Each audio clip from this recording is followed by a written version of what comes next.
बोल दो ना जी। हाँ, मंत्री जी आ गए। अच्छा है, आप जैसे सीनियर आदमी आते हैं तो सिंबल मिलता है है ना। हाँ, कट कट। या भाई आप बोला ही हमने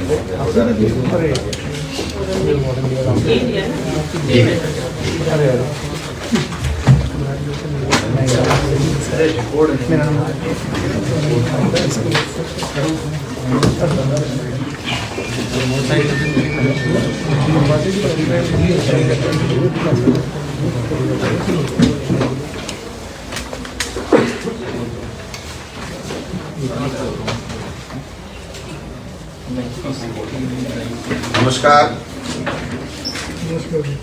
आज आपको इसलिए तकलीफ दी गई है कि जो बहुप्रतीक्षित रीट भर्ती हमारी सरकार करने जा रही है और माननीय मुख्यमंत्री जी ने 2 वर्ष के जलसे के अंदर जो 25 अप्रैल को रीट की भर्ती कराने की बात कही थी, उसमें पिछली 2017 की जो रीट हुई थी उसमें काफ़ी कुछ बातें ऐसी थी जो लोगों ने आकर के बताया था कि इसमें इस तरह की दिक्कत है, राजस्थान के लोगों को कम महत्व मिलता है। कई डिमांड्स थी जो रीट परीक्षा देने वालों की, उसको देखा गया। कई जो वीकर सेक्शन हैं उन्होंने ये कहा था कि साहब इसमें हमारी दिक्कत आती है। तो इन सब चीज़ों को समाहित करते हुए हमारे प्रमुख शासन सचिव महोदया ने और सभी अधिकारियों ने काफ़ी मेहनत की और माननीय मुख्यमंत्री जी तक काफ़ी दफ़ा चर्चा हुई। उसके बाद में आज हम लोग माध्यमिक शिक्षा बोर्ड को जो नोडल एजेंसी है रीट भर्ती कराने की, उसको जो विज्ञप्ति भिजवा रहे हैं, उसमें जो प्रमुख संशोधन पिछली रीट के बजाय किए हैं वो मैं आपसे शेयर करना चाहता हूँ इसी के माध्यम से। 2017 में जो रीट कराई थी पिछली सरकार ने, उसमें सबके लिए रीट की न्यूनतम अंक 60% था, केवल SC ST के लिए 36% था। लेकिन हमारी सरकार ने काफी लोगों की मांगों को देखते हुए जो और वीकर सेक्शन है उनके अंदर जो न्यूनतम 60% है उसके अंदर छूट दी है, जो मैं आपको बताना चाहता हूँ। अनुसूचित जाति जनजाति में जो नॉन TSP है उसमें पहले 60% थी, अब उसको 55 किया गया है। और जो TSP हो चाहे 2017 हो, अब वो जो न्यूनतम SC का जो है वो 36% था, उसको 36% रखा गया। दूसरा, अनुसूचित जाति, पिछड़ा वर्ग, अति पिछड़ा वर्ग, MBC, EWS, इन सभी श्रेणियों में पिछली 2017 की रीट में 60% था, जिसको 5% की रियायत देकर के 55% किया गया है। समस्त श्रेणी विधवा, परित्यक्ता महिलाएं और भूतपूर्व सैनिक, इनके लिए भी 60% था पिछली भर्ती में। हमने इसमें 10% की रियायत दी है, 50% न्यूनतम अंक हमने माने हैं। और दिव्यांग निःशक्तजन श्रेणी में नियमानुसार आने वाले समस्त व्यक्ति, इसमें भी 60% था, लेकिन चूंकि हाईकोर्ट में भी लोग पिछले समय जो सिलेक्ट बच्चे गए और हाईकोर्ट ने भी इसको 40% तक अलाउ किया था, तो हमने उसको हाईकोर्ट के निर्णय को और लोगों की डिमांड्स को देखते हुए इसमें भी 40% न्यूनतम हमने करने का फैसला किया है। दूसरा, सहरिया जनजाति के लिए बहुत कम पात्र व्यक्ति मिलते हैं, तो पहले 60% ही था, लेकिन इसमें सहरिया जनजाति, सहरिया क्षेत्र के लिए हमने 36% किया है। दूसरा जो एक मुद्दा रहता था कि जो 50% अंक न्यूनतम जो स्नातक है, तो वो स्नातकोत्तर या स्नातक में बीएड करने वाले जो बच्चे हैं उनको भी हम लोग अलाउ करते हैं। NCT की जो 13 नवंबर 2019 की जो गाइडलाइन थी उसकी पालना करते हुए हमने पहले अगर स्नातक में 50 नहीं है, स्नातकोत्तर में कितने भी हैं, तो वो नई बीएड ये रीट दे पाता था, अब उसमें कर दिया गया। दोनों में से किसी भी में भी अगर वो 50% है तो वो भाग ले सकता है रीट के अंदर। दूसरा जो न्यूनतम अंकों का था, बाकी अन्य कैटेगरी के लिए जो 12वीं में या जो BA में उनमें जो छूट थी वो EWS और ये जो हमारा दूसरे जो दोनों MBC है उसमें भी उसको शामिल करते हुए पहले की तरह बराबर इन दोनों कैटेगरी को भी हमने शामिल कर लिया है। वाणिज्य जो विषय था उसकी काफी समय से मांग उठ रही थी और उसको शामिल पहले नहीं किया जा रहा था। अब हमने इसको सोशल स्टडी L2 जो L2 का होगा हमारा B.Ed किया हुआ व्यक्ति, तो वो उसमें सोशल स्टडी के अंदर हम उसको B.Ed वाले को भी पात्र मान रहे हैं। एक रीट के साथ हमें सिलेक्शन का जो क्राइटेरिया था, जो पहले रूल थे उसमें 30% अकेडमिक के थे और 70% रीट के थे। तो हालांकि ये रीट का पार्ट नहीं है, लेकिन बताना जरूरी है क्योंकि जो बच्चा रीट दे रहा है उसको ध्यान में रहना चाहिए कि मेरा सिलेक्शन का क्या क्राइटेरिया है। तो उसको जो हमारे राजस्थान के नौजवान शिक्षित बेरोजगार जो ज्यादा आने चाहिए, जिनकी बहुत बड़ी मांग थी, उसको ध्यान में रखते हुए अब जो पहले हमने टेट में कर रखा था उस तरीके से यहाँ पर 90% रीट का वेटेज होगा और 10% उसकी जो एकेडमिक योग्यता होगी उसका होगा।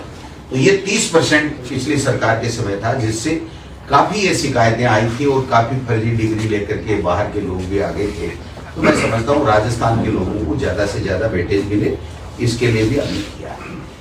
एक जो राजस्थान के बेरोजगार बच्चों को ज्यादा से ज्यादा मौका मिले, इसलिए 2011 में पहले जो सिलेबस बना था, तो इसमें जो NCT की गाइडलाइन है उसमें है कि प्रचलित पाठ्यक्रम के हिसाब से आपको सिलेबस देना है। तो हमने दोबारा से सिलेबस तैयार करवाया माध्यमिक शिक्षा बोर्ड की टीम से, और उस सिलेबस में हमने राजस्थान को जहां जहां हमारी पुस्तकों में राजस्थान है वहां पर राजस्थान को सबसे ज्यादा, राजस्थान की भौगोलिक स्थिति, संस्कृति आदि चीजों को हमने भूगोल, इतिहास, कला, संस्कृति सबको वेटेज देते हुए सिलेबस का निर्माण किया है। और जो सिलेबस है वो भी हम रीट के साथ या 1-2 दिन में जो भी माध्यमिक शिक्षा बोर्ड उचित समझेगा तो उसमें वेबसाइट में साथ में लगा देगा, जिससे वो बच्चे अपना अध्ययन कर सकते हैं।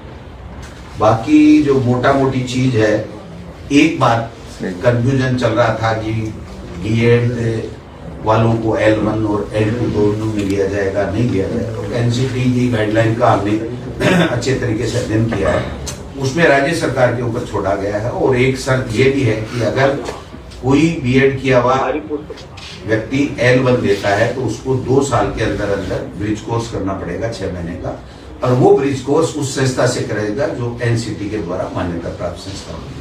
ऐसी संस्था राजस्थान में आज की तारीख में नहीं है।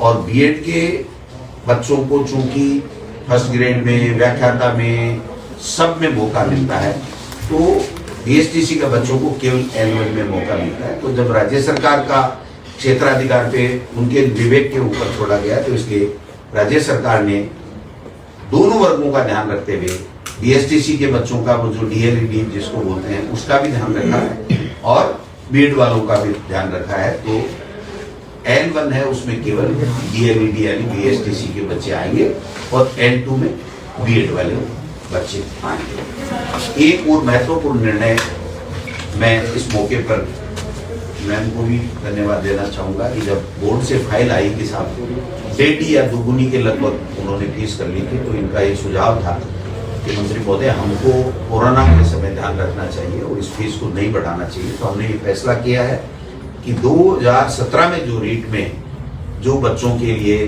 परीक्षा शुल्क था रीट देने का, वही शुल्क हमने रखा है, उसमें 1 पैसा भी हमने नहीं बढ़ाया। बाकी बोर्ड का जो टेंटेटिव कार्यक्रम है वो कल आ जाएगा, वो अपने हिसाब से करेंगे। लेकिन जो हमारे पास में आया है लगभग 11 जनवरी से जो ऑनलाइन आवेदन इनके लेने का उनका टेंटेटिव है, इसमें परिवर्तन हो भी सकता है, वो बोर्ड का काम है। लेकिन जो मोटा मोटी मेरे पास में आया है उसके हिसाब से हम लोग 11 जनवरी से 8 फरवरी तक आवेदन लेंगे और फिर चालान और जमा कराने की वो भी 4 फरवरी तक की है। और वेबसाइट पर प्रवेश पत्र की 14/4 डेट रखी है उन्होंने टेंटेटिव, और प्रथम 6 से 8, 10 से 12:30 परीक्षा का समय, और वो जो 1 से 5 कक्षा का है वो 2:30 से 5, इस तरीके से 25 अप्रैल की एग्जाम है। तो ये जो मैंने टाइम टेबल बताया, ये बोर्ड अपने हिसाब से आवेदन लेने का घटा सकता है, बढ़ा सकता है, वो उनके विवेक पर, उसमें राज्य सरकार का कोई दखल नहीं है। हम केवल ये जो छूट दे रहे हैं या हमने जो नए निर्णय किए हैं, जो हमारे शिक्षित बेरोजगारों की ऋण देने वालों की जो मोटी मोटी समस्याएं थी, उनको काफी जद्दोजहद के बाद में काफी विचार विमर्श करके पूरी तरीके से एनसीटी की गाइडलाइन के हिसाब से हमने इसको दुरुस्त किया है। जो मोटा फैसला किया गया है, वो मोटा फैसला राजस्थान के बच्चों को ज्यादा से ज्यादा मौका मिले, इसके लिए राजस्थान का जो हमारी पुस्तकों में पाठ्यक्रम में है सामग्री, उसमें से जो सिलेबस है उसका निर्माण किया गया है, और जो 10 और 90 का जो वेटेज है, वो वेटेज हमें आगे सिलेक्शन में ये मोटा मोटी जो आज हम भेज रहे हैं, अब वो आज कल निकालें परसों निकालें, वो उनके ऊपर है। जब भी विज्ञप्ति निकलेगी उसके बाद में तो रिप्लाई में पूछे तो क्या अब लेवल 1 में बीएड को शामिल नहीं किया जाएगा, आपके कहने का मतलब ये? बिल्कुल, राज्य सरकार ने अंतिम फैसला कर लिया है, क्योंकि ये राज्य सरकार पर छोड़ा गया था। और दूसरी चीज, ब्रिज कोर्स की जो आवश्यक शर्त थी, अगर हम इसको अगर L1 में बीएड वालों को शामिल करते तो एनसीटी से कब उस ब्रिज कोर्स की मान्यता मिलेगी, राज्य सरकार के पास क्या संसाधन होंगे, क्या नहीं होंगे। दूसरी चीज, फिर अगर वो नहीं कर पाएगा तो फिर उसकी नौकरी को खतरा हो जाएगा, उसको हम परमानेंट कर नहीं सकते, उसको बाहर निकालना पड़ेगा। तो कई तरह की कॉम्प्लिकेसी बढ़ने की संभावनाएं थी। और दूसरी अन्य स्टेट्स का भी हमने किया है, तो कई जगह कोर्ट केसेज में है, बिहार में हुआ है, और उसके बाद तो वहाँ एनसीटी ने जो अपनी उत्तर रिप्लाई दिया है कोर्टों में, वो भी उन्होंने कहा कि ये राज्य सरकार का निर्णय है। तो L1 में केवल बीएसटीसी वालों को मिलेगा और बाकी सभी एग्जाम्स में बीएड वालों को मिलता है। अच्छा, 90-10 केवल L2 में ही लागू रहेगा या L1 में भी होगा? नहीं, ये सिलेक्शन L2 में, L1 में तो जो मेरिट बन जाएगी वो मेरिट, जो पहले की तरह है, उसमें कोई किसी तरह का कोई नहीं। राजस्थान जीके की L2 में ही केवल ये 70-30 का था, जिसको 90-10। राजस्थान जीके की आप बात करें सर, कुछ अंदाजा है कितने नंबर का सर वो आधार होगा? देखिए, नंबर नहीं बताए जाते हैं, नंबर पेपर के होते हैं, और पेपर में बाकायदा सिलेबस होता है, और सिलेबस जो 2-3 साल से जो प्रचलित पुस्तकें हैं उसमें से देख करके बाकायदा सिलेबस बनाया गया है। और वो ये सिलेबस इस विज्ञप्ति का हिस्सा होगा, वो बाकायदा बोर्ड की वेबसाइट पे होगा, बच्चों को अच्छी तरह से दिखेगा, और जो सिलेबस होगा उसके मुताबिक प्रश्न पत्र बनाने वाली जो भी गोपनीय जो शाखा होगी, वो जो एक्सपर्ट होंगे वो बताएंगे। सर, विज्ञप्ति कब तक जारी होगी? विज्ञप्ति हम आज भेज देंगे, आज रात को भी हो सकती है और कल भी हो सकती है। आप तो लेट रात तक जगना। सर, रीट 2016 वालों की भी एक बहुत बड़ी मांग है, हाईकोर्ट की सिंगल बेंच और डबल बेंच ने फैसला दिया वेटिंग सूची जारी करने के लिए, तो ये इसका कब तक क्या टेंटेटिव? देखिए, 2018 का तो हमने निर्णय कर लिया, L1 और L2 दोनों का वेटिंग लिस्ट जारी कर दिया। लेकिन चूंकि कई तरह के ऐसे प्रकरण हैं जिसमें वेटिंग लिस्ट का है, तो कई हाई कोर्ट में है, कई सुप्रीम कोर्ट में है, सुप्रीम कोर्ट में स्टे मिला हुआ है, तो इसकी हम लोग समीक्षा करेंगे अधिकारियों के साथ में बैठ करके, और जो यथासंभव सरकार के बस में होगा, जो कर सकती है सरकार नियमों में रहते हुए, वो करे। सर, यही उनकी समस्या कि 2018 वालों को तो करके लेकिन 16 वालों को नहीं किया, और SLP भी जो सरकार वापस नहीं दे रही है। इसको एग्जामिन करवाएंगे, इसको मनन चल रहा है, और इसको एग्जामिन करवाएंगे कि हमारी क्या लीगल पोजीशन है। क्योंकि जब एक बार सुप्रीम कोर्ट में जाने के बाद में जब स्टे हो जाता है वहां पर प्राइमा फेसी, तो थोड़ी सी दिक्कत आती है। लेकिन फिर भी मैंने मुख्यमंत्री जी से कल परसों बात की है इसके बारे में, तो मुख्यमंत्री जी ने शायद ट्वीट भी किया था कि हम लोग ऐसी भर्तियों को कोर्टों से निकालने के लिए भी कोई गंभीर प्रयास कर रहे हैं। तो मैं समझता हूँ इसमें आगे चल करके कोई रास्ता निकलेगा। सर, स्कूलों को खोलने की कवायद की अभी मीटिंग भी हुई थी, लेकिन 15 जनवरी तक टाल दिया गया। क्या कुछ सर कुछ फीडबैक आया इस तरह के नहीं खोलने की स्कूल? पहले ये थे कि 4 से 5 जनवरी की बिल्कुल खोले गए। मुझे जो लग रहा है कि अब कोरोना कम हो रहा है, तो सरकार इसके ऊपर गंभीरता से विचार कर रही है। काफी स्टेट्स का अध्ययन किया गया, और जो केंद्र की SOP है उसको भी देखा गया। स्कूल खोलने का मतलब है स्कूल भी खुलेंगी, कॉलेज भी खुलेंगी, तो कोचिंग भी खुलेंगी, तो इसका सारा प्रभाव देखना पड़ेगा कि कितना क्या कोरोना का प्रभाव रहता है। लेकिन अब मान के चलिए कि 14-15 तक कोई न कोई अंतिम फैसला होगा। Thank you.